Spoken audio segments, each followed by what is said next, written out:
কলকাতা টিভিতে আপনাদের সকলকে স্বাগত। আপনাদের সঙ্গে রয়েছে আমি অঙ্কুর। শুরু করছি 4টে চারদিক। এই মুহূর্তের গুরুত্বপূর্ণ খবর। আপনারা জানেন সম্প্রতি লোকসভা নির্বাচনের সময় দুটি বিধানসভা কেন্দ্রে উপনির্বাচন হয়েছিল, একটি ভগবানগোলা, অন্যটি বরানগর। দুটি কেন্দ্রে তৃণমূল কংগ্রেসের দুই প্রার্থী জয়ী হয়েছিলেন, সায়ন্তিকা বন্দ্যোপাধ্যায়, রেয়াত হোসেন সরকার। এদের দুজনের আজকে শপথ গ্রহণের সম্ভাবনা ছিল। বিধানসভায় তারা রাজ্যপালের জন্য অপেক্ষা করবেন বলে জানিয়েছিলেন দুই বিধায়ক, এবং তারপরে এখনো পর্যন্ত তারা সিঁড়িতে অপেক্ষা করছেন বলে জানতে পারা যাচ্ছে। কথা বলবো, আমাদের সঙ্গে রয়েছেন আমাদের বিশেষ প্রতিনিধি দেবজ্যোতি ঘোষ। কি অবস্থান এই মুহূর্তে সায়ন্তিকা বন্দ্যোপাধ্যায়, রেয়াত হোসেন সরকারের? রাজভবনের পক্ষ থেকেই বা এখনো পর্যন্ত কি তথ্য পাচ্ছ?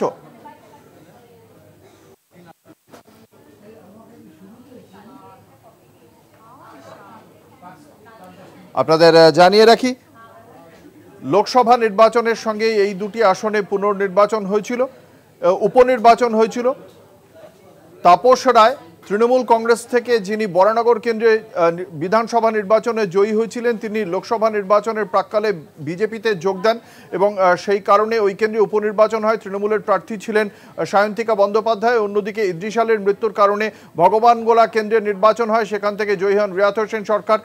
তারা, সায়ন্তিকা বন্দ্যোপাধ্যায় আগেই জানিয়েছিলেন রাজভবনে তিনি শপথ গ্রহণ করবেন না, সেক্ষেত্রে বিধানসভা যে তাঁর পছন্দের ক্ষেত্র সে কথা তিনি বারংবার জানিয়েছিলেন এবং আমরা দেখেও ছিলেন বিধানসভায় গিয়ে তিনি কথাও বলেছিলেন অধ্যক্ষ বিমান বন্দ্যোপাধ্যায়ের সঙ্গে। আজকে কি পরিস্থিতি জানবো। আমাদের সঙ্গে রয়েছেন আমাদের বিশেষ প্রতিনিধি দেবজ্যোতি ঘোষ। দেবজ্যোতি, কখন থেকে অপেক্ষা করছেন এই দুই বিধায়ক রাজভবন থেকেই, বা এখনো পর্যন্ত কি বার্তা, কি জানা যাচ্ছে, সর্বশেষ কি আপডেট রয়েছে?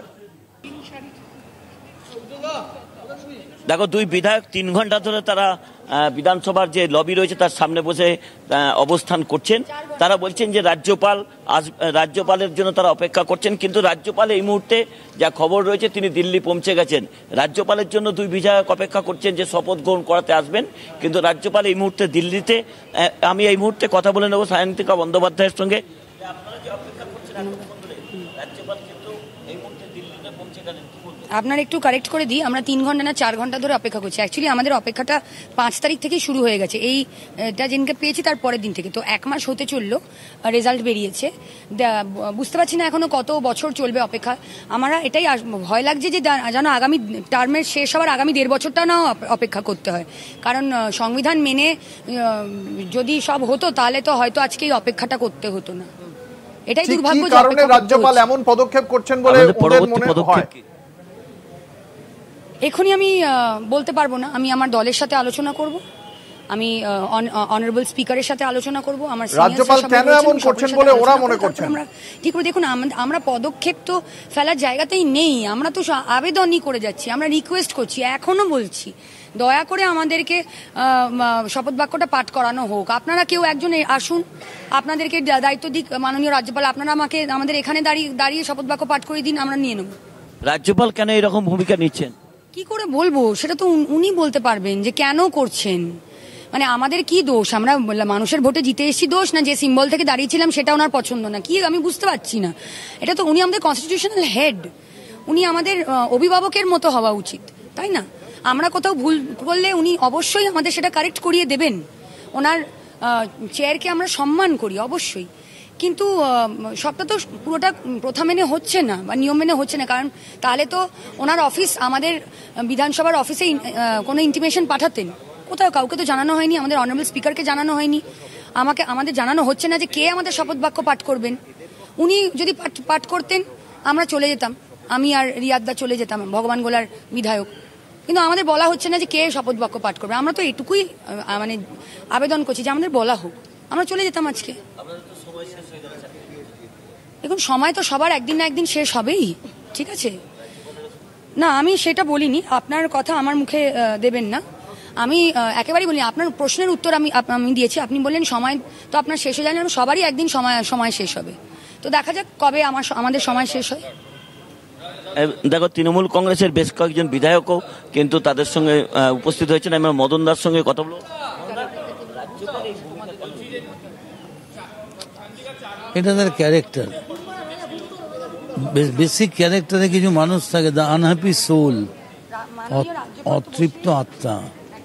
উনি মেনে নিতে পারছেন না যে মহিলা আসবেন তিনি ওর কর্মচারী নন, তিনি একজন নির্বাচিত প্রতিনিধি, জনপ্রতিনিধি, এবং তিনি তৃণমূল কংগ্রেসের, তিনি বিজেপির নন। এবং আমি দেখলাম ও চিঠি দিয়েছে যে আমি এই দিন এত তারিখে আসবো। রাজ্যপাল ভবন থেকে ওকে বলা হয়েছে, কিন্তু রাজ্যপালের ভবনে ডেকে কার কাছে নেবে, কোথায় যাবে, রাজ্যপাল নিজেই চলে গেছে দিল্লিতে। রাজ্যপালই চিঠি দিয়েছেন তার ওএসডি যে তুমি 26 তারিখ 11টার সময় এসো, অথচ তারা কেউ নেই। এখন এইরকম তারপরে উনি বলেছেন যে আমি বরানগর সিটটা ভেকেট ডিক্লেয়ার করে দেবো যদি তুমি আমার কথা না শোনো। আমি বলছি রাজ্যপাল অপেক্ষা করুন, এমন একটা নোটিশ খুব তাড়াতাড়ি আপনি পাবেন যে পশ্চিমবাংলার রাজ্যপাল পদে আপনার সিটটা ভেকেট করে দেওয়া হলো। Just wait. যে কাণ্ড আপনি করছেন মানুষ কিন্তু ঘিরে ফেলবে। মমতা বন্দ্যোপাধ্যায় এই রাজ্যপালের বিরুদ্ধে বেশ কিছু যে অভিযোগ উঠেছিল, শ্লীলতাহানির বেশ কিছু অভিযোগ, তারপরে বলেছিলেন যে আমি আর রাজভবনে যাব না। এরাও কি নিজেদের মনে করছেন যে রাজ্যপাল থেকে সংস্পর্শ এরা এড়াতে চাইছেন? সবাই নিরাপত্তার ভয় করছে। আমি মহিলা, বাচ্চা মেয়ে, তাকে তো আমরা এভাবে পাঠিয়ে দিতে পারি না। রাজ্যপাল তিনি বলছেন দিল্লি চলে গেছেন, আমার তো সন্দেহ হচ্ছে রাজ্যপালের প্রিন্স অফ ওয়েলস থেকে আরেকটা স্যুটে উনি রয়েছেন। কোনো বিশ্বাস নেই। এই নিয়ে বিজেপি এত লড়ছে, একদিকে রাজনাথকে পাঠাচ্ছে, আরেকদিকে সেন্ট্রাল পার্লামেন্টারি অ্যাফেয়ার্স মন্ত্রীকে পাঠাচ্ছে কিরণ রিজিজু, আর আরেকদিকে রাজ্যপাল আমাদের নির্বাচিত প্রতিনিধির তারা অ্যাকসেপ্টেন্সটা করছেন না। এইভাবে বিরোধিতা হয় না, এইভাবে বিরোধিতা হয় না। আরো একজন বিধায়ক রয়েছেন, তার সঙ্গে আমরা কথা বলবো।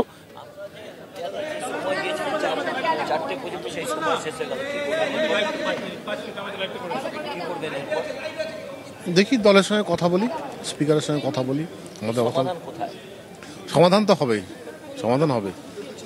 আমি আশাবাদী সমাধান হবে। দেখো অঙ্কুর, এরা এখনো অপেক্ষা করছেন যে সমস্যার সমাধান হবে, কিন্তু 4 তারিখে নির্বাচনের ফল বেরিয়েছে, প্রায় 1 মাস হতে চললো, এখনো পর্যন্ত তাদের শপথ পর্যন্ত হলো না। আর মাত্র 1.5 বছরের সময় রয়েছে তাদের বিধায়ক পদে। এখন তারা কি করবেন তারা ভাবতে পারছেন না। শেষ পর্যন্ত কি আদালত পর্যন্ত জল গড়াবে? অবশ্যই সেদিকে আমাদের অবশ্যই নজর রাখতে হবে। তুমি ধন্যবাদ। আমাদের সঙ্গে ছিলেন আমাদের বিশেষ প্রতিনিধি দেবজ্যোতি ঘোষ। এই বিষয়ে আমরা কথা বলেছিলাম রাজনৈতিক মহলের সঙ্গে। কি বলেছেন তৃণমূল কংগ্রেসের মুখপাত্র জয়প্রকাশ মজুমদার এবং বিজেপির মুখপাত্র এবং সাংসদ শ্রমিক ভট্টাচার্য আমরা শোনাবো।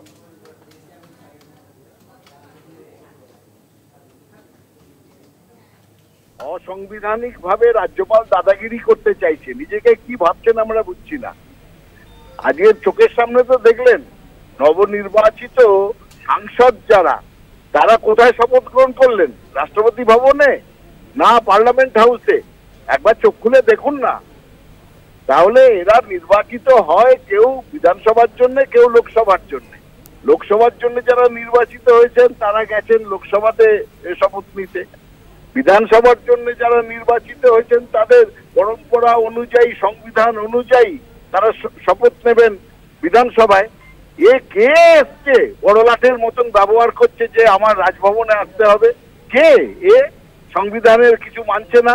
আর তার কথা মানবে কেন? লোকে ভোট দিয়েছে বিধানসভার জন্য। চিরকাল বিধানসভায় যারা নির্বাচিত হয়েছে তারা বিধানসভায় শপথ গ্রহণ করেছে, স্পিকার করিয়েছে। দেখুন না এখন যারা শপথ গ্রহণ করেছেন কাল পর্যন্ত এই সংসদে, তারা কার কাছে শপথ নিয়েছেন? প্রোটেম স্পিকারের কাছে। আমাদের যিনি মহামান্য স্পিকার আছেন তিনি বর্তমান যুগের ধৃতরাষ্ট্র। তিনি কৃষ্ণ কল্যাণীকে, মুকুল রায়কে, বিশ্বজিৎ দাসকে বিজেপির বিধায়ক বলেই চিহ্নিত করে গিয়েছিলেন। এখন তিনি অতীতে বলেছেন যে রাজ্যপালকে যদি বিধানসভার মধ্যে আসতে হয় তার অনুমতি নিয়ে আসতে হবে।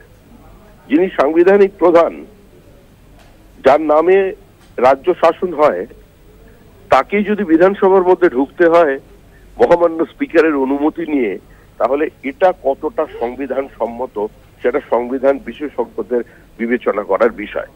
বাদবাকি আমি রাজভবনের প্রতিনিধি নই কিংবা রাজ্যপালের মুখপাত্র নই, ফলে রাজ্যপাল কিভাবে প্রতিক্রিয়া ব্যক্ত করবেন এবং যারা রাজ্যের শাসক দল আছেন, যিনি স্পিকার আছেন, বিধানসভার যিনি সর্বময় কর্তা, তিনি কিভাবে বিষয়টি দেখবেন। সাংবিধানিক অধিকার, সাংবিধানিক মর্যাদা এবং সংসদীয় গণতন্ত্রের রীতিনীতি কিভাবে রক্ষা করা হবে সেটা সম্পূর্ণ তাদের বিষয়। আবার বলছি, এই বিতর্কে অংশগ্রহণ করতে আমরা বিধায়কদের শপথকে কেন্দ্র করে যখন এই টানাপোড়েন চলছে, সেই সময় বিধানসভার অধ্যক্ষ বিমান বন্দ্যোপাধ্যায় তিনি কি বলছেন আমরা শোনাবো।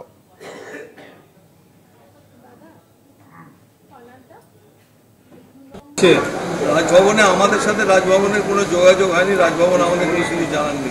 ওরা আমাকে একটা চিঠি দিয়ে বলেছেন ওরা রাজ্যপালের কাছে আবেদন করেছেন বিধানসভাতে 12টা থেকে 4টে পর্যন্ত ওরা থাকবেন, রাজ্যপাল যেন তাদের শপথ গ্রহণ এখানেই করেন, সেই হিসেবে হয়তো ওরা এসে থাকতে পারেন। এবং সেই জন্য আমাদের যে বিধানসভার সচিবালয়কে আমরা রেডি থাকতে বলেছি, যদি রাজ্যপাল আসেন তাহলে শপথ গ্রহণটা হতে পারে। যে একটা আমার মনে হয় তিনি একটা চ্যালেঞ্জ গ্রহণ করছেন, একটা চ্যালেঞ্জ দিচ্ছেন মনে হয়, এটা ঠিক করছেন না রাজ্যপাল। ওনার বোঝা উচিত ছিল বিধানসভার সদস্য হচ্ছেন না রাজ্যপাল, বিধানসভাতে এসে শপথ গ্রহণ করানোটাই ঠিক উপযুক্ত হবে। আমরা লোকসভায় কি দেখলাম, লোকসভায় তো রাষ্ট্রপতি সবাইকে শপথ দেননি, প্রোটেম স্পিকার করেছেন। এরপরে যারা এই মিড টার্ম করে জিতে আসবেন তাদেরও স্পিকারই তিনি শপথ দেবেন, সেখানে রাষ্ট্রপতি শপথ দেননি। পশ্চিমবঙ্গের ক্ষেত্রে দেখছি একটা অন্যরকম তিনি চিন্তা ভাবনা করছেন। এটা কেন করছেন আমি বলতে পারবো না। রাজভবনে কোথায় কে সার্টিফিকেট নেবে, কোথায় রেজিস্টার, আমি কিছুই জানি না। এ তো মাঠে ঘাটে শপথ গ্রহণ পাঠ করা হওয়ার মতো হচ্ছে। কনস্টিটিউশন মেনে শপথ গ্রহণ পাঠ করা ওখানে আদৌ হবে কিনা আমার যথেষ্ট সন্দেহ রয়েছে। বিধানসভা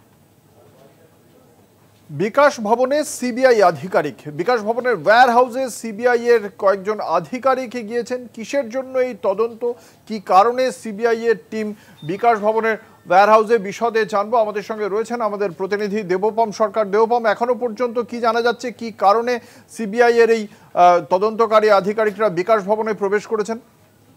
দেখো, তোমাকে জানিয়ে রাখি, বিকাশ ভবনের যে মেন বিল্ডিং তার পেছনে আরেকটি বিল্ডিং আছে, অ্যানেক্স বিল্ডিং বলে।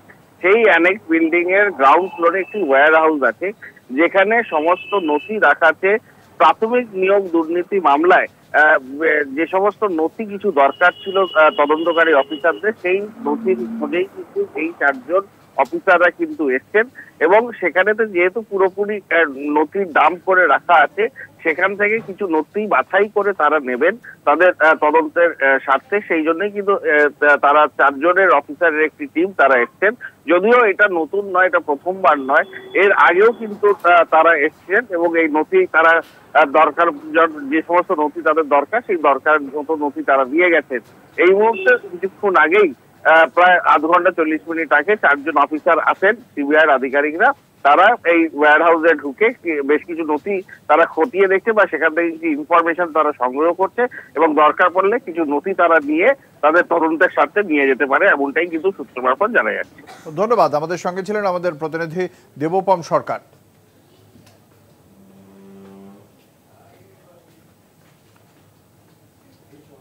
নিয়ে নেব একটা ছোট্ট বিরতি, সঙ্গে থাকুন। সংসদে ধ্বনি ভোটে নির্বাচিত স্পিকার ওম বিড়লা। ধ্বনি ভোটে নির্বাচন নিয়ে প্রশ্ন তুলে দিয়েছে ইন্ডিয়া শিবির। স্পিকার নির্বাচনের সময় ইন্ডিয়া শিবিরের পক্ষ থেকে একাধিক সাংসদ ডিভিশন চেয়েছিলেন, ভোটাভুটি চেয়েছিলেন, কিন্তু প্রোটেম স্পিকার তিনি তার কাছে ডিভিশন চাওয়া হলেও শেষ পর্যন্ত তিনি ভোটাভুটির নির্দেশ দেননি। ধ্বনি ভোটেই পাশ হয়ে যায়, জয়যুক্ত হন ওম বিড়লা। রাজস্থানের কোটার 3 বারের সাংসদ ওম বিড়লাই পরবর্তী স্পিকার হিসেবে ধ্বনি ভোটে বিজয়ী হয়েছেন এবং তারপর তাকে অভিনন্দন জানান প্রধানমন্ত্রী নরেন্দ্র মোদী, বিরোধী দলনেতা রাহুল গান্ধী। যদিও এই ধ্বনি ভোটাভুটি না মানা কারণেই অভিষেক বন্দ্যোপাধ্যায়, তৃণমূল কংগ্রেসের সাংসদ, তিনি সরাসরি ক্ষোভ প্রকাশ করেছেন গণমাধ্যমের সামনে। তাঁর বক্তব্য, যেহেতু সরকারের সংখ্যাগরিষ্ঠতা নেই, সেই কারণেই এরকম সিদ্ধান্ত নেওয়া হয়েছে। সরকারের পতন অবশ্যম্ভাবী বলেও মন্তব্য করেছেন অভিষেক বন্দ্যোপাধ্যায়। কি বলেছেন অভিষেক বন্দ্যোপাধ্যায় শোনাবো। নিয়ম হচ্ছে লোকসভার কার্যপ্রণালী যদি আপনি দেখেন, একজন সদস্য যদি ডিভিশন চায় তাহলে অধ্যক্ষকে, এক্ষেত্রে প্রোটেম স্পিকার, তাকে ডিভিশন অ্যালাউ করতে হয়। এক্ষেত্রে আপনারা যদি সিসিটিভি ফুটেজ দেখেন বা পার্লামেন্টের যে স্ট্রিমিং হয়েছে ফুটেজ বার করে দেখেন, এখানে প্রতিপক্ষ যারা রয়েছে ইন্ডিয়া ব্লকের একাধিক প্রতিনিধি ডিভিশন চেয়েছে এবং চাওয়ার পরও ডিভিশন অ্যালাউ করা হয়নি, এবং এটা স্পষ্টত প্রমাণ যে বিজেপির কাছে সংখ্যাগরিষ্ঠতা নেই। সুতরাং এই যে সরকার চলছে এটা অবৈধ, অনৈতিক, আনকনস্টিটিউশনাল গভর্নমেন্ট, এবং এই সরকারের পতন সময়ের অপেক্ষা আমার মনে হয়। এই বিষয়ে আমরা কথা বলেছিলাম রাজনৈতিক মহলের সঙ্গে। প্রদেশ কংগ্রেসের মুখপাত্র সৌম্য আইচ রায় এবং সিপিএম নেতা তন্ময় ভট্টাচার্য তারা কি বলেছেন, কি প্রতিক্রিয়া তাদের এ বিষয়ে শোনাবো একে একে।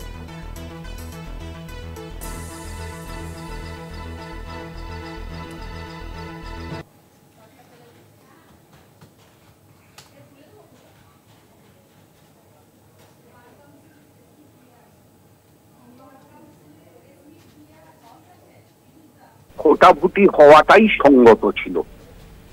তৃণমূল কংগ্রেসের এমপি দাবি করেছেন না কে দাবি করেছেন এটা বিবেচ্য না।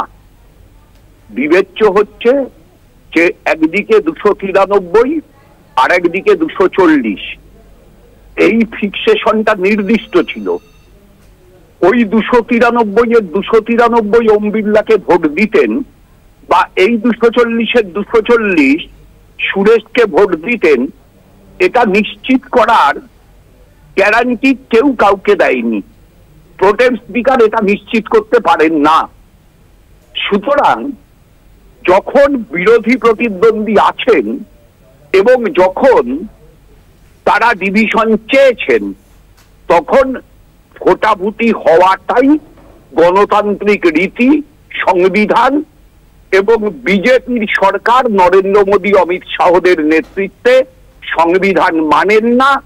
আমাদের বলা এই কথাটা আর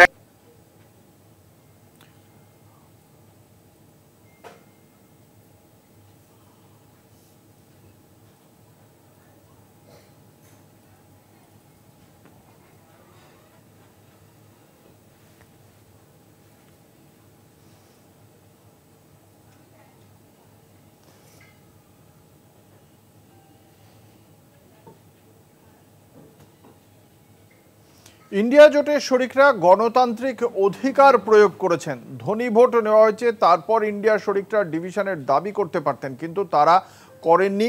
ঐকমত্য ও সহযোগিতা করতেই ডিভিশনের দাবি জানানো হয়নি। সোশ্যাল মিডিয়ায় পোস্ট করেছেন কংগ্রেস নেতা জয়রাম রমেশ। ফলে যেখানে অভিষেক বন্দ্যোপাধ্যায় বলছেন যে ডিভিশনের দাবি জানানো হয়েছিল, সেখানে কংগ্রেসের গুরুত্বপূর্ণ নেতা তার সোশ্যাল পোস্টে তিনি লিখেছেন জয়রাম রমেশ যে ইন্ডিয়ার শরিকরা ডিভিশনের দাবি করতে পারতেন কিন্তু তারা তা করেননি,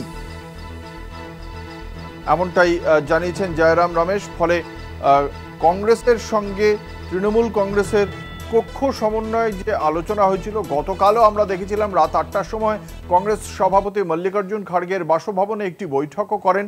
সেই বৈঠকে তৃণমূল কংগ্রেসের পক্ষ থেকে উপস্থিত ছিলেন ডেরেক ওব্রায়েন এবং কল্যাণ বন্দ্যোপাধ্যায়। কিন্তু তা সত্ত্বেও কিন্তু এক্ষেত্রে দুজনের দুপক্ষের যে বক্তব্য, সেই বক্তব্যের সমন্বয়ের অভাব স্পষ্ট হচ্ছে। যদিও আজকের যে নির্বাচন, সেই নির্বাচনে অবশ্যম্ভাবী ছিল এনডিএ শিবিরের জয়, কারণ তাদের সাংসদ সংখ্যা 293। তার পাশাপাশি ওয়াইএসআর কংগ্রেসের পক্ষ থেকে যে 4 জন সাংসদ রয়েছে তারাও ওম বিড়লার পক্ষেই সমর্থন দিতেন বলেই জানিয়েছিলেন। অন্যদিকে 236টি আসনে জয় পেয়েছে ইন্ডিয়া জোটের শরিকরা। ফলে তাদের সঙ্গে পাটিগণিতের হিসাবে হয়তো পরাজয় ছিল, কিন্তু সেক্ষেত্রে এককভাবে এই যে ডেপুটি স্পিকার পদ বিরোধীদের অফার না করা এবং সরাসরি স্পিকারের নাম ঘোষণা করে দেওয়া, তা নিয়েই আপত্তি জানিয়েছে বিরোধীরা। কথা বলবো, আমাদের সঙ্গে রয়েছেন ভারতীয় জনতা পার্টির নেতা রাহুল সিনহা। আপনাকে কলকাতা টিভির পক্ষ থেকে স্বাগত জানাই। আজকে অভিষেক বন্দ্যোপাধ্যায় তার বক্তব্য যে যখন বিরোধী সাংসদদের পক্ষ থেকে একাধিক সাংসদ তারা ডিভিশন চেয়েছিলেন, ভোটাভুটি চেয়েছিলেন স্পিকার নির্বাচনের ক্ষেত্রে, কিন্তু প্রোটেম স্পিকার বিরোধীদের দাবিকে মান্যতা দেননি। তিনি ধ্বনি ভোট করিয়েছেন এবং তাতেই জয়ী হয়েছেন ওম বিড়লা। তিনি বলছেন সরকার সংখ্যাগরিষ্ঠতা ছিল না, তা ঢাকা দিতেই এই পদক্ষেপ। কি প্রতিক্রিয়া আপনার? দেখুন, বিষয় হচ্ছে যে জোর করে সংসদের রীতি ভঙ্গ করে একটা ভোট করানোর চেষ্টা করেছিলেন, ইস্যুকে একটা নন ইস্যুকে ইস্যু বানিয়ে। অতএব আমি মনে করি যেটা হয়েছে সেটা সংসদের পক্ষে, দেশের পক্ষে সঠিক কাজ হয়েছে। কারণ কোন মর্যাদায় বিরোধীরা আপনার ওখানে স্পিকার পদ চাইছে? তার কারণ হচ্ছে শাসক দল যে আছে, শাসক দল যারা সংখ্যাগরিষ্ঠ দল তাদেরই স্পিকার হয়। অহেতুক একটা জিনিসকে নিয়ে জল ঘোলা করে পুরোপুরি পরিস্থিতিটাকে ঘোলাটে করবার যে চেষ্টা ওরা করেছে সেটা একদম অযৌক্তিক এবং অনৈতিক। এবং ধনী ভোটে যে স্পিকার পাশ হয়েছে সেটা আমি মনে করি সংসদীয় রীতিকে মেনেই হয়েছে। অতএব ওরা যাই কিছু করবে তারই বিরোধিতা করবে, বিরোধিতার জন্য বিরোধিতা করতে হবে। এই জিনিসটাই সংসদীয় রাজনীতিতে এই কংগ্রেস এবং তৃণমূল কংগ্রেসের মতো সংসদের রীতিনীতি বিরোধী দলরা এগুলি নিয়েই চিৎকার করছে। ধন্যবাদ। আমাদের সঙ্গে ছিলেন বিজেপি নেতা রাহুল সিনহা।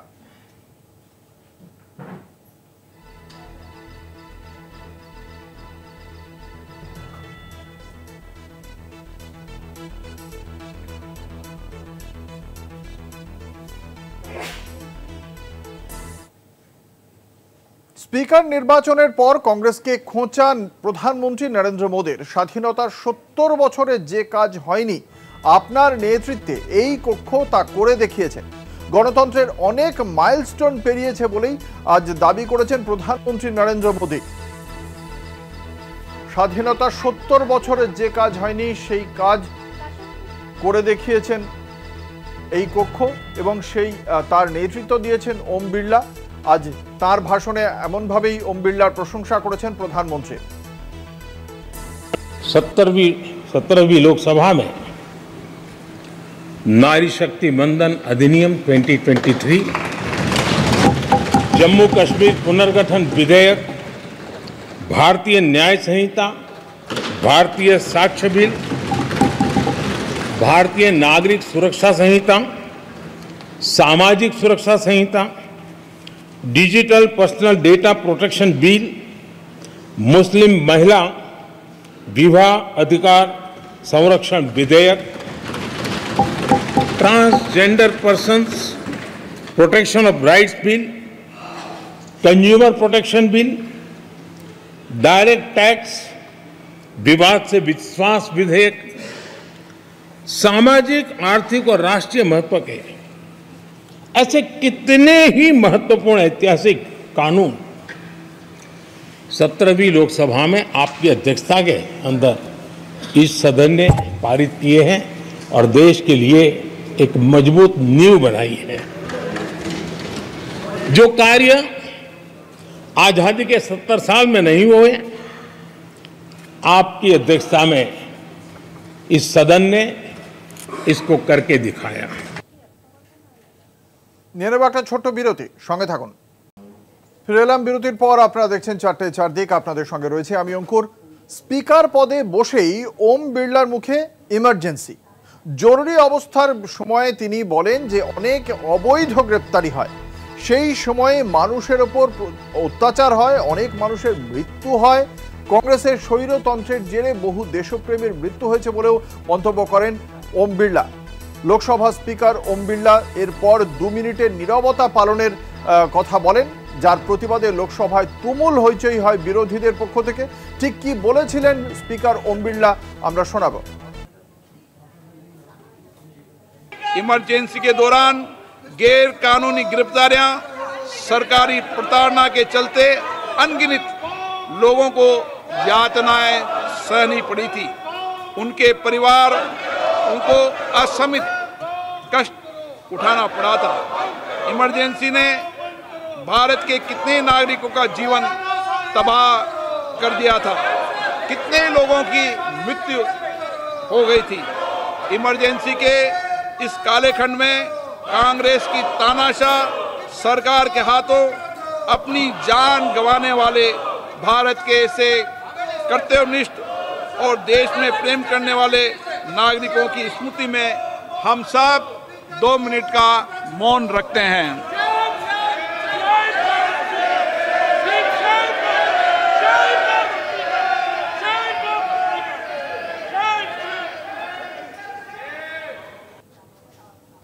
লোকসভা স্পিকার ওম বিড়লার এই বক্তব্য এবং তার পাশাপাশি 2 মিনিটের নীরবতা পালনের বক্তব্যের প্রেক্ষিতে প্রধানমন্ত্রী নরেন্দ্র মোদী তিনি জানিয়েছেন তিনি খুশি। স্পিকার ইমার্জেন্সির কড়া নিন্দা করেছেন। সোশ্যাল মিডিয়াতে একটি পোস্ট করেছেন তিনি, সেখানেই তিনি বলেন গণতন্ত্রের কণ্ঠরোধের বিষয়টি তুলে ধরেছেন স্পিকার। অত্যাচারিতদের জন্য নীরবতা পালন অসাধারণ উদ্যোগ। 50 বছর আগে জরুরি অবস্থা জারি হয়। আজকের যুব সম্প্রদায়ের এই বিষয়ে জানা উচিত। জনমতকে গুরুত্ব দেওয়া হয়নি, যাবতীয় প্রতিষ্ঠানকে ধ্বংস করা হয়। সোশ্যাল মিডিয়ায় এমনই পোস্ট করেছেন প্রধানমন্ত্রী নরেন্দ্র মোদী।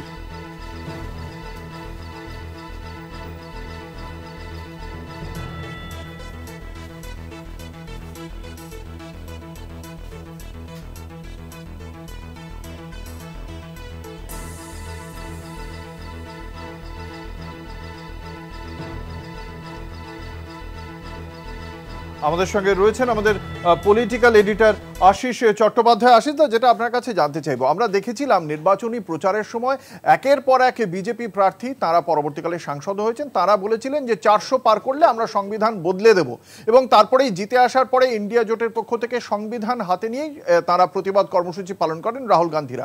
সেটাকে রাজনৈতিক মোকাবিলা করতেই কি এই 50 বছর আগের এই জরুরি অবস্থাকে বারবার তুলে আনছেন কখনো মোদী কখনো ওম বিড়লা? দেখুন, আজ থেকে 50 বছর আগে 25-26 জুন মধ্যরাতে অভ্যন্তরীণ জরুরি অবস্থা জারি হয়েছিল। তখন গণতন্ত্রের দফা রফা হয়েছিল দেশে, সংবাদপত্রের স্বাধীনতা, বাক স্বাধীনতা কিছুই ছিল না। এবং এ বিষয়ে কোনো সন্দেহ নেই যে 1975 সালের সেই অভ্যন্তরীণ জরুরি অবস্থা জারি দেশের ইতিহাসে একটি কালো অধ্যায়। তার ফলশ্রুতিতে ইন্দিরা গান্ধী চূড়ান্ত বিপর্যয়ের মধ্যে গিয়ে পড়েছিলেন 77-এর নির্বাচনে, এসবই ঠিক। সেটি যেমন একটি কালো অধ্যায়, তেমনি বাবরি মসজিদ ভাঙাও একটি কালো অধ্যায়, বা আরও এরকম অনেক ঘটনার উল্লেখ করা যাবে যা ভারতবাসী চাননি। কিন্তু আজকে একজন অধ্যক্ষ যেখানে নির্বাচিত হয়ে প্রথম বক্তৃতা দিচ্ছেন, সেই বক্তৃতায় এইরকম একটি রাজনৈতিক বিষয়কে তুলে ধরে বিরোধীদের কোণঠাসা করবার যে উদ্যোগ তিনি নিলেন, যেটা শাসক এবং বিরোধীদের মধ্যে রাজনৈতিক চাপানুতর চলতে পারে, সেই কাজটি নিজের কাঁধে তুলে নিলেন ওম বিড়লা। সেটা কিন্তু আমাদের সংসদীয় রাজনীতির পক্ষে মোটেই একটা ভালো উদাহরণ তৈরি হলো না। এটা ঠিকই এমার্জেন্সির সময় অনেকে নিহত হয়েছিলেন, অনেকে নানানভাবে ক্ষতিগ্রস্ত হয়েছিলেন, তাদের জন্য শোক প্রকাশ করাটা কোনো অন্যায় নয়। কিন্তু সেই ডাক সদ্য নির্বাচিত স্পিকার কি করে দেন? তিনি তো রাজনীতির বাইরে নিরপেক্ষ ভূমিকা পালন করবেন বলেই লোকসভার স্পিকার হয়েছেন। স্বভাবতই জরুরি অবস্থা সম্পর্কে যে তিক্ত অভিজ্ঞতা ভারতবাসী রয়েছে তা বজায় রেখেও এবং সে কথা একটা ওয়ার্নিংয়ের মতো স্মরণে রেখেও কথা বলা যায়, আজ কিন্তু সময় ছিল না, আজ কিন্তু সেই অকেশন ছিল না যখন ওম বিড়লা এটি নিয়ে রাজনীতি করে 2 মিনিট নীরবতা পালন করবেন। সুতরাং এটা একটা ঐতিহ্যের দিক থেকে, একটা প্রেসিডেন্সের দিক থেকে ভালো ঘটনা হয়ে রইল না লোকসভায়। একবারে অসংখ্য ধন্যবাদ। আমরা কথা বলছিলাম, আমাদের সঙ্গে ছিলেন পলিটিক্যাল এডিটর আশিস চট্টোপাধ্যায়। ফলে আজকেই তিনি নির্বাচিত হয়েছেন এবং আজকেই তিনি যে বক্তব্য রাখলেন সেখানে নিরপেক্ষতার বদলে রাজনীতি অনেক বড় হয়ে উঠল, যা কখনোই অভিপ্রেত নয় লোকসভার স্পিকার ওম বিড়লার কাছ থেকে।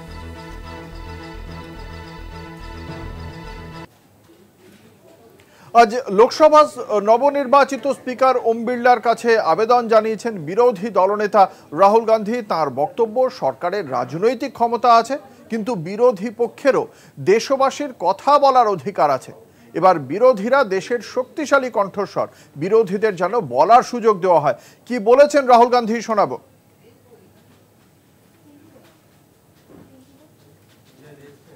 The government has political power, but the opposition also represents the voice of India's people. And this time, the opposition represents significantly more voice of the Indian people than it did last time. Speaker, sir, the opposition would like to assist you in doing your work. We would like the House to function often and well. Speaker Sir, it is very important that cooperation happens on the basis of trust. It is very important that the voice of the opposition is allowed to be represented in this House. The question is not how efficiently the House is run. The question is how much of India's voice is being allowed to be heard in this House. So the idea, Speaker Sir, the idea that you can run the House efficiently by silencing the voice of the opposition is a non-democratic idea. And this election has shown that the people of India expect the opposition to defend the constitution, the Samvidhan of this country.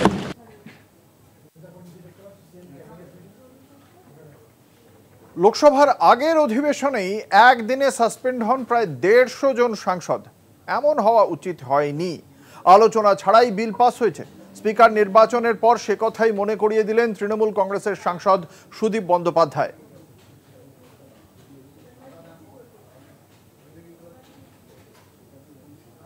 Suspension of 150 MPs on one day. It has happened in this.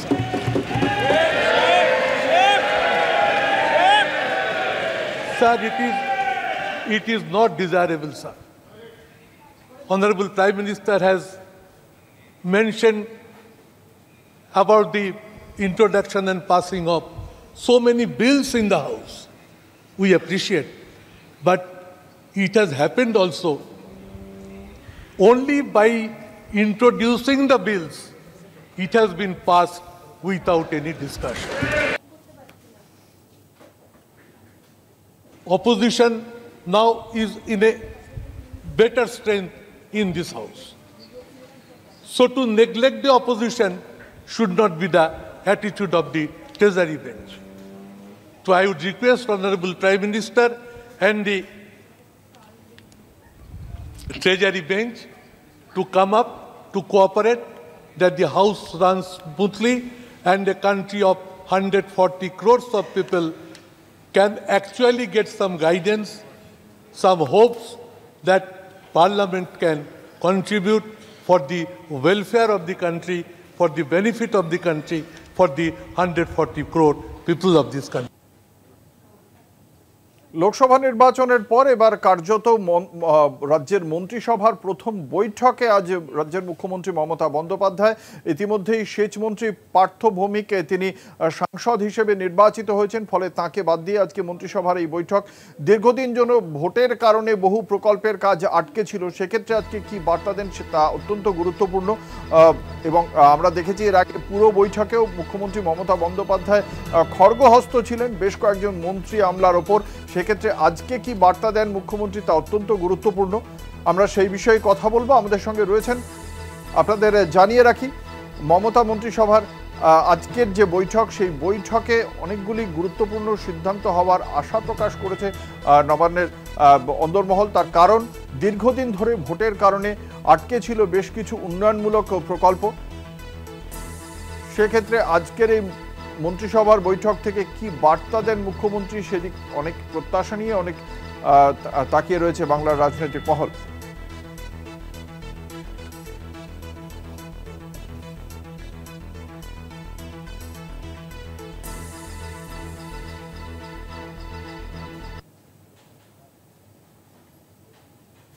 Vote পরবর্তী অশান্তি মামলায় রাজ্যে কেন্দ্রীয় বাহিনী রাখা নিয়ে নির্দেশ দিল না হাইকোর্ট। রাজ্য আইন শৃঙ্খলা রক্ষায় ব্যর্থ হলে আদালত সিদ্ধান্ত নেবে সশস্ত্র বাহিনী মোতায়েনের বিষয়ে এবং বাহিনী রাখা নিয়ে সিদ্ধান্ত নেবে কেন্দ্র। আমাদের সঙ্গে রয়েছেন আমাদের প্রতিনিধি পীযূষ কান্তি নাগ। এ বিষয়ে আদালত কি বলেছে আজকে পীযূষ?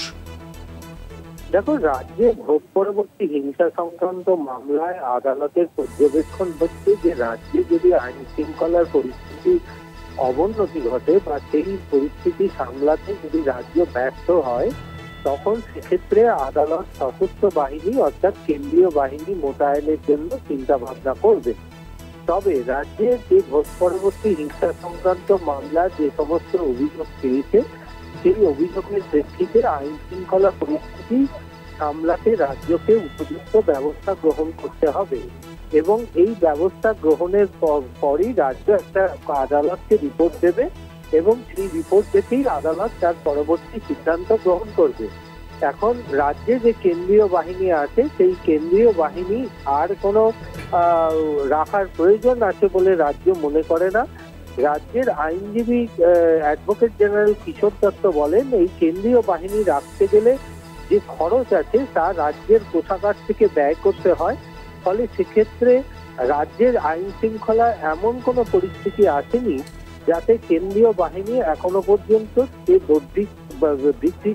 মেয়াদ বৃদ্ধি করার প্রয়োজন আছে বলে মনে করছে। আদালত পরিষ্কারভাবে জানিয়েছে যে রাজ্যের কেন্দ্রীয় বাহিনী মোতায়েন নিয়ে কেন্দ্রকে তাদের একটি সিদ্ধান্ত গ্রহণ করতে হবে, কেন্দ্র কি ভাবছে।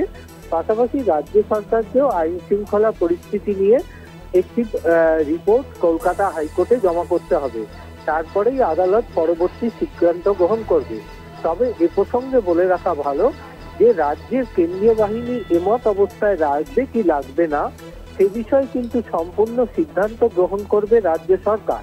তার কারণ যেহেতু নির্বাচন কমিশনের যে মেয়াদ, সেই যে অধীনস্থ যে মেয়াদ, সেই মেয়াদ ইতিমধ্যে উত্তীর্ণ হয়ে গেছে। এখন রাজ্যের আইন শৃঙ্খলা এবং সমস্ত পরিস্থিতি কিন্তু রাজ্য সরকারের অধীন, ফলে সেক্ষেত্রে রাজ্যের সিদ্ধান্তের ওপরেই নির্ভর করবে তার পরবর্তী সিদ্ধান্ত।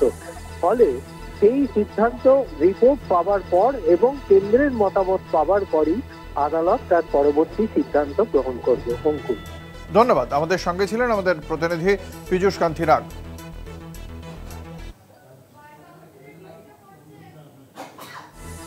নেব একটা ছোট্ট বিরতি, সঙ্গে থাকুন।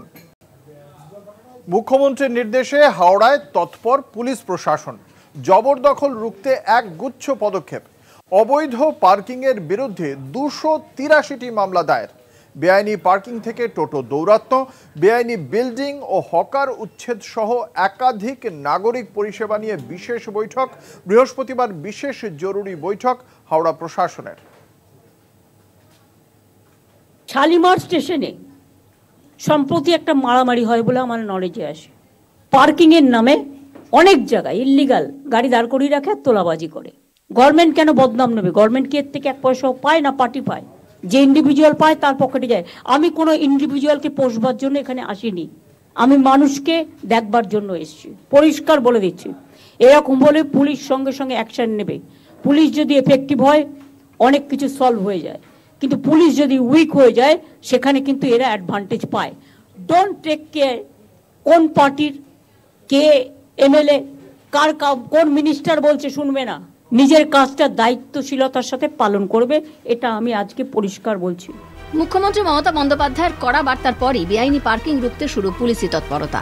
শহরের বিভিন্ন জায়গায় বেআইনি জবরদখল রুখতে অভিযান শুরু করল হাওড়া সিটি পুলিশ।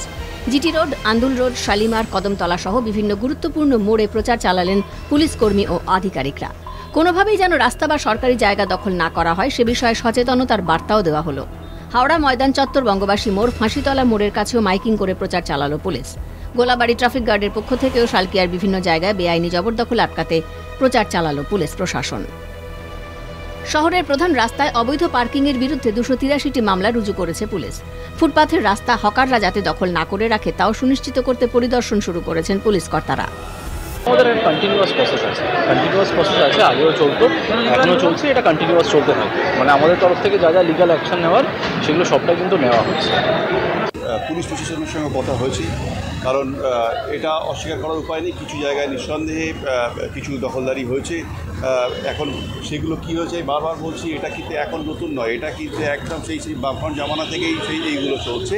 তো সুতরাং এইরকম মানে দৃঢ় চিত্তে এরকমভাবে দুর্নীতির বিরুদ্ধে বলতে আমি আর কোনো মুখ্যমন্ত্রীকে দেখিনি। মুখ্যমন্ত্রীর নির্দেশের পরই হাওড়া পুরো এলাকার বেআইনি পার্কিং থেকে টোটো দৌরাত্ম্য, বেআইনি বিল্ডিং ও হকার উচ্ছেদ সহ একাধিক নাগরিক পরিষেবা নিয়ে বিশেষ বৈঠক। আগামী বৃহস্পতিবার বিশেষ জরুরি বৈঠক হাওড়া প্রশাসনের। হাওড়া পুরসভাতে এই জরুরি বৈঠকে থাকবেন হাওড়া পুরসভার প্রশাসক মণ্ডলীর সদস্য, পুর কমিশনার, হাওড়ার পুলিশ কমিশনার, হাওড়ার জেলা শাসক সহ একাধিক এডিএম, এসডিও। এই বৈঠকে ঠিক করা হবে হাওড়ার বেআইনি কার্যকলাপের ওপর পদক্ষেপের রূপরেখা। এই জন্য আমরা খুব শীঘ্র, সেটা 2-1 দিনের মধ্যে আমরা আমাদের সমস্ত যারা বিধায়করা আছেন, আমাদের পুলিশ প্রশাসন সকলে আমরা বসে একটা সিদ্ধান্ত আমরা নেব যে কিভাবে এগুলো আমরা এগোবো, এই কাজগুলো করব। এবং সেক্ষেত্রে আমরা যেখানে যেখানে এরকম ইলিগাল এনক্রোচমেন্ট আছে সেগুলোকে আমরা তুলে দিতে হবে। এখন দেখার মুখ্যমন্ত্রীর অ্যাকশন বার্তার পর পুরসভা ও প্রশাসন কতটা স্বস্তি দিতে পারে পুর নাগরিকদের। হাওড়া থেকে জগন্নাথ সামন্তের রিপোর্ট, কলকাতা টিভি। হকার উচ্ছেদকে কেন্দ্র করে নিউটাউনে উত্তেজনা, পুলিশ এবং হকারদের মধ্যে তুমুল গন্ডগোল। হকার ইউনিয়নের সদস্যকে আটক করেছে নিউটাউন থানার পুলিশ। আজকে আপনারা জানেন এর আগে মুখ্যমন্ত্রী মমতা বন্দ্যোপাধ্যায় তিনি নবান্নে বসে প্রশাসনের সঙ্গে মন্ত্রী বিধায়কদের আঁতাতের মাধ্যমে, পুলিশের সঙ্গে আঁতাতের মাধ্যমে যেভাবে বিভিন্ন জায়গায় সরকারি জমি জবরদখল হয়েছে তা নিয়ে ক্ষোভ প্রকাশ করেছিলেন। তিনি বলেছিলেন যে কাউকে রেয়াত করা হবে না, 15 দিন প্রশাসনের যে কার্যকলাপ তার দিকে নজর রাখবেন বলেও জানিয়েছিলেন মুখ্যমন্ত্রী। তারপর থেকেই পুলিশি সক্রিয়তা চোখে পড়েছে। গতকালের পর আজকেও আমরা দেখতে পেয়েছি নিউটাউন চত্বরে বিভিন্ন জায়গায় যে দোকান তৈরি হয়েছে সেই অস্থায়ী নির্মাণ ভেঙে ফেলা হয়েছে। আমাদের সঙ্গে রয়েছেন আমাদের প্রতিনিধি শাকিল মুস্তাক। আজ নিউটাউনের কোন এলাকায় এই পুলিশি অভিযান হয়েছে এবং এই মুহূর্তে সেখানে কি পরিস্থিতি? দোকানের যারা ছিলেন সেই বিক্রেতারা কি ঘটনাস্থল ছেড়ে চলে গিয়েছেন নাকি তারা এখনো অবস্থানে অনড়? ফুটপাতের উপর অবৈধ দোকান হওয়ায় নিয়ে ক্ষোভ প্রকাশ করেন মুখ্যমন্ত্রী মমতা বন্দ্যোপাধ্যায়। তার বক্তব্যের পরেই নড়ে চড়ে বসলো বিধাননগর পুলিশ। বুধবার দুপুরে নিউটাউনের কোল ইন্ডিয়া ভবনের সামনে সংলগ্ন যে ফুটপাতের উপর অবৈধ দোকানগুলি আছে সেইগুলি কিন্তু এনকেডি এর তরফ থেকে ভাঙতে আছে এবং ভাঙতে আসলে তারপরেই দোকানদাররা অবৈধ যে দোকান ছিল তার সেই সব দোকানদারগুলো কিন্তু জমায়েত করে বিক্ষোভ দফায় দফায় বিক্ষোভ দেখাতে থাকে এবং তারপরেই পুলিশ মাইকিং শুরু করে যে তারা এখান থেকে দোকান তুলে নিতে হবে, না হলে কিন্তু পুলিশ এবং এনকেডি এর পক্ষ থেকে সেইগুলো ভেঙে ফেলা হবে। তারপরেই বিক্ষোভ হয়। এবারে বিক্ষোভ দেখাতে দেখাতে সেখান থেকে যে হকার ইউনিয়নের সদস্য একজনকে আটক করে নিউটাউন থানায় নিয়ে যায়। এরপরেও আরো বিক্ষোভে আর কি ক্ষোভে ফেটে পড়েন স্থানীয় যে দোকানদাররা। এরপরই কিন্তু নিউটাউন থানার পক্ষ থেকে তাদের 30 মিনিট টাইম দেওয়া হয় এবং দফায় দফায় কিন্তু বিক্ষোভ চলছে এখনো পর্যন্ত। ধন্যবাদ। আমাদের সঙ্গে ছিলেন আমাদের প্রতিনিধি শাকিল মুস্তাক।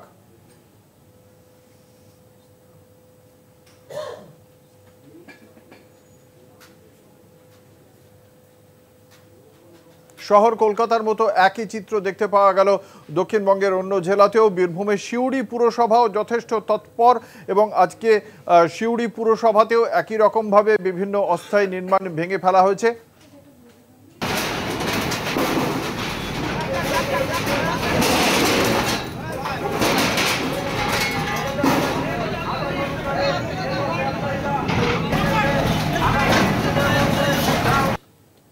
আমাদের সঙ্গে রয়েছেন আমাদের প্রতিনিধি ঋতভাস চট্টোপাধ্যায়। ঋতভাস, আজ সিউড়ি পুরসভায় এই যে পুলিশের পক্ষ থেকে একটি পুরসভার পক্ষ থেকে যে অভিযান চালানো হলো, আগে থেকে এই সমস্ত দোকানীদের কোনো বিজ্ঞপ্তি জারি করা হয়েছিল? এই দোকানীদেরই বা কি প্রতিক্রিয়া এই পুরসভার তৎপরতার প্রেক্ষিতে? হ্যাঁ, একদমই। দেখো, দিন কয়েক আগেই কিন্তু মুখ্যমন্ত্রী উদ্বেগ প্রকাশ করেছিলেন। মূলত যে বিষয়গুলি নিয়ে উদ্বেগ প্রকাশ করেছিলেন সেগুলি হচ্ছে যে এই যে জবরদখল করে যে অস্থায়ী দোকানপাট গড়ে ওঠা ফুটপাতের মধ্যে, এছাড়াও যে নিকাশি নালার ব্যবস্থা সেগুলি দীর্ঘদিন ধরে পরিষ্কার না হওয়া, তাছাড়াও যানজটের সমস্যা, এই সমস্ত বিষয় নিয়ে কিন্তু মুখ্যমন্ত্রী উদ্বেগ প্রকাশ করেছিলেন। আর তারপরেই কিন্তু কার্যত পৌরসভাগুলিকে হুঁশিয়ারি দিয়েছিলেন যে এই সমস্ত সমস্যাগুলির যেন সমাধান করা হয় এবং এর এই যে পরিষ্কার না করা বা এই সমস্ত সাধারণ মানুষের অসুবিধা তার জন্য যেন কোনো প্রকোপ সরকারের ওপর এসে না পড়ে। এরপরে কিন্তু কার্যত তৎপর হতে দেখা গিয়েছে সিউড়ি পৌরসভাকে এবং আজকে সকাল থেকেই দেখা যায় সিউড়ি পৌরসভার পৌরপিতা উজ্জ্বল চট্টোপাধ্যায় তিনি জেসিবি নিয়ে বেরিয়ে পড়েন সিউড়ি রাস্তায় এবং যে সমস্ত অস্থায়ী দোকানপাটগুলি রয়েছে সেই অস্থায়ী দোকানপাটগুলি অর্থাৎ রাস্তা জবরদখল করে যে সমস্ত দোকানপাটগুলি গড়ে উঠেছিল তার একাংশকে ভেঙে দিয়েছেন তিনি। পাশাপাশি এছাড়াও অনেক দোকানের মালিককে বলে এসেছেন যে সেই রাস্তার উপরে থাকা দোকান বা দোকানের সেট যেগুলি আছে সেগুলিকে যেন ভেঙে ফেলা হয়, আর যদি না ভেঙে ফেলা হয় পরবর্তীকালে কিন্তু পৌরসভা গিয়ে সেগুলিকে ভেঙে দেবে। এছাড়াও যদি যে দোকানগুলিকে ভেঙে ফেলা হচ্ছে সেগুলি যদি আবারও পুনরায় গড়ে তুলতে চায় বা দোকানদাররা আবার সেই অস্থায়ীভাবে দোকান বসাতে চায় তাহলে তাদের বিরুদ্ধে কিন্তু যথাযথ ব্যবস্থা নেওয়া হবে। এবং শুধু যে পৌরসভা তেমনটাই নয়, শুধু যে পৌরসভা এমনটাই নয়, আজকে জেলা প্রশাসনের বৈঠকও বসেছিল। ইতিমধ্যেই বেশ কিছুক্ষণ আগে সেই বৈঠক শেষ হয়েছে, যেখানে জেলা শাসক বিধান রায়, পুলিশ সুপার রাজনারায়ণ মুখোপাধ্যায় এবং জেলা পরিষদের সভাধিপতি কাজল শেখ সহ বীরভূম জেলার যে সমস্ত পৌরসভার চেয়ারম্যানরা ছিলেন তারা কিন্তু উপস্থিত ছিলেন। এবং ধন্যবাদ। আমাদের সঙ্গে ছিলেন আমাদের প্রতিনিধি ঋতভাস চট্টোপাধ্যায়।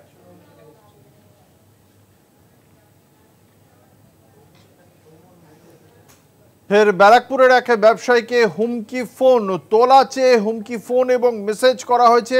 ব্যারাকপুরের বিখ্যাত বিরিয়ানির দোকানের ওই ব্যবসায়ীকে হুমকি দেওয়া হয়েছিল কয়েক বছর আগেও, তার দোকানেও হামলা চলে। এবার তাকে ফের হুমকি দেওয়া হয়েছে এবং হুমকি ফোনের পাশাপাশি মেসেজও করা হয়েছে ওই ব্যবসায়ীকে, এমনটাই জানতে পারা যাচ্ছে। বিশদে জানবো। আমাদের সঙ্গে রয়েছেন আমাদের প্রতিনিধি শুভজিৎ সিং। শুভজিৎ, কি জানতে পারা যাচ্ছে?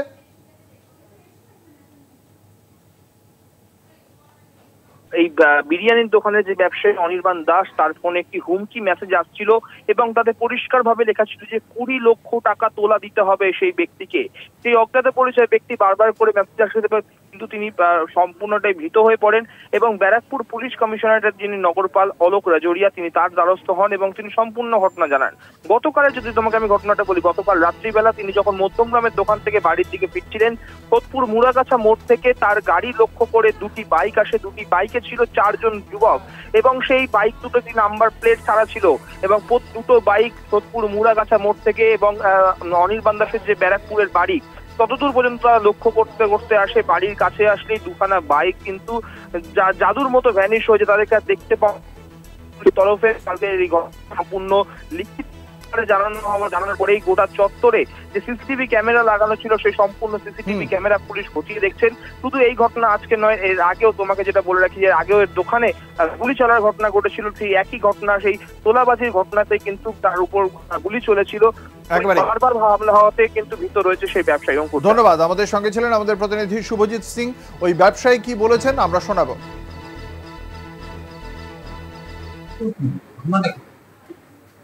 ঘটনাটা 4-5 মাস আগেও এরকম আমাকে হুমকি দিয়েছে, হুমকি চলছে, মানে টাকা পয়সা যদি আমি না দিই তাহলে আমার ব্রাঞ্চের উপর এফেক্ট করবে, ওরা গুলি করবে।